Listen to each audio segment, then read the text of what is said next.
Development లో బెంగళూరులో Singapore ఏమన్నా చేశాడా?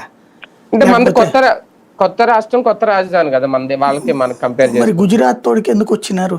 వాళ్ళకి సింగపూర్ వాళ్ళు వచ్చి చేశారా? లేకపోతే ఉత్తరాఖండ్, ఛత్తీస్గఢ్ ఇట్లాంటి చోట్లనే ఎవరు వచ్చి పెట్టించారు?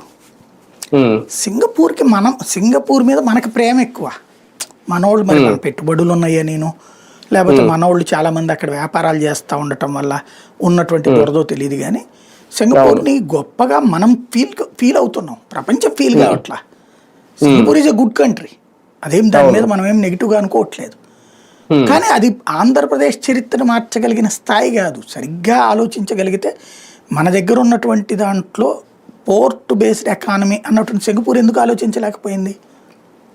మనం అమరావతిలో 1600 ఎకరాలు ఇద్దాం అనుకుంటున్నాం సింగపూర్కి. అసలు ఒరిజినల్గా సింగపూర్ని ఎక్కడెక్కడ ఇన్వాల్వ్ చేయాలి? 4 పోర్ట్లు, 10 హార్బర్లు అక్కడ ఇన్వాల్వ్ చేయాలా? ఎందుకని? బడా కంపెనీలు తేగలుగుతుంది కాబట్టి, వాళ్ళకి టచెస్లో ఉంటారు కాబట్టి. ఇప్పుడు బేసిక్గా సింగపూర్ కంపెనీలు ఏమీ ఆకాశం నుంచి ఊడిపడలేదు. వాళ్ళు అద్భుతం అయ్యి ఉంటే గనక టాప్ 1 ఆర్థిక వ్యవస్థలో ఉండేవాళ్ళు కదా.